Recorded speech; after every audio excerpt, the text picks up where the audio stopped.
নিউজৰ বাতৰিলৈ স্বাগতম জনাই ষ্টুডিঅ'ৰ মজিয়াত মই উৎপল দাস। চাহক আজিৰ বাতৰি। পুনৰ ৰাজ্যত বোৱাৰী নিৰ্দোষৰ ঘটনা সংঘটিত। পপী কোঁৱৰ চেতিয়া নামৰ এগৰাকী বোৱাৰী নিৰুদ্দেশ। নিউজৰ এক ৰিপৰ্ট। পুনৰ ৰাজ্যত বোৱাৰী নিৰুদ্দেশ ঘটনা সংঘটিত।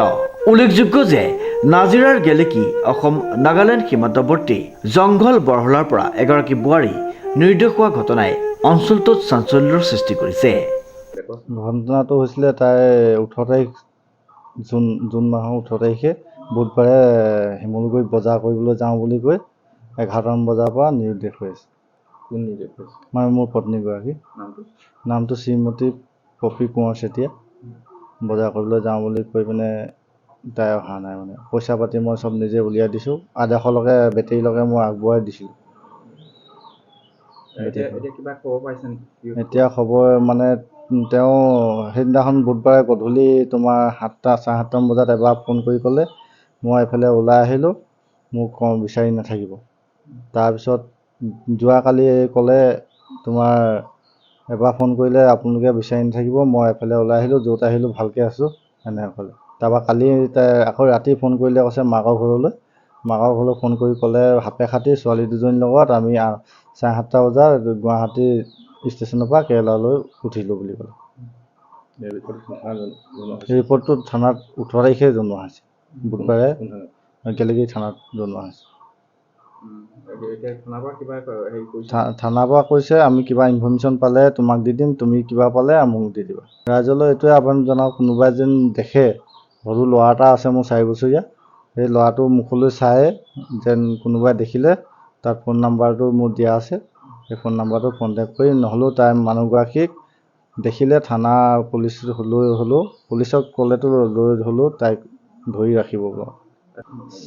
6001458468। জানিব পৰা মতে 18 জুন তাৰিখে নাজিৰাৰ শিমলুগুৰিৰ বজাৰলৈ বুলি ওলাই গৈ এতিয়ালৈকে ঘৰলৈ উভতি অহা নাই গেলেকী জংঘল বৰহলা গাঁৱৰ পপী কোঁৱৰ চেতিয়া নামৰ এগৰাকী মহিলা। এটি 4 বছৰীয়া দেৱশিশুক আইতাকৰ ঘৰত এৰি থৈ বজাৰলৈ যাওঁ বুলি ওলাই গৈছিল পপী কোঁৱৰ চেতিয়া নামৰ বোৱাৰীগৰাকী। ইতিমধ্যে স্বামী জিতু চেতিয়াই নিৰুদ্দেশ সম্পৰ্কীয় জাননী দাখিল কৰিছে গেলেকী আৰক্ষী চকীত।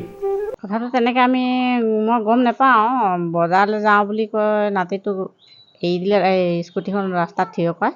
তাৰপৰা নাতিটো দৌৰ মাৰি আমাৰ ঘৰলৈ সোমাই আহিলে। তাৰপিছত আৰু একো গম নাপাওঁ এনেকৈ। পিছত ল'ৰাটোৱে ফোন কৰিছে আৰু কি কয় বোলে পপী নাই, এতিয়ালৈকে অহা নাই, ক'ত থাকিলেগৈ, মই আকৌ বিচাৰি যাওঁ বুলি। মানে ল'ৰাটোক আপোনাক দি যোৱা সময়ত কিবা কৈ গৈছিলে নেকি? একো কৈ নাই যোৱা। কি বুলি ক'লে ল'ৰাটোক আপোনাৰ হাতত দি যোৱা নাই, লাডুগতে নমাই দিলে আৰু ৰাস্তাত। তাৰপিছত আইতা কৈ চিঞৰি আহিলে আৰু ল'ৰাটো। আনকালেও তেনেকৈ আহে, থৈ যায় কেতিয়াবা ক'ৰবালৈ গ'লে। তেনেকৈ একো কোৱা নাই। থৈ গ'ল আৰু মানে? থৈ গ'ল। কি ক'ব আপুনি? এতিয়া কেনেধৰণে মানে কি ক'ত গৈছে এতিয়া কিবা গম পাইছে নেকি? একো গম পোৱা নাই তেনেকৈ। মই এগৰাকী য'তে আছে তাই যেন ল'ৰাটোলৈ মনত পেলাই যেন ঘৰলৈ আহে আৰু ল'ৰাটো বিচাৰি আছে আৰু মা কেতিয়া আহিব কৈ আছে। কোনো সদাশয় লোকে মহিলাগৰাকীৰ সন্ভেদ পালে স্থানীয় আৰক্ষী নাইবা 60001458 নম্বৰত যোগাযোগ কৰিবলৈ নিজ স্বামী জিতু চেতিয়াই অনুৰোধ জনাইছে।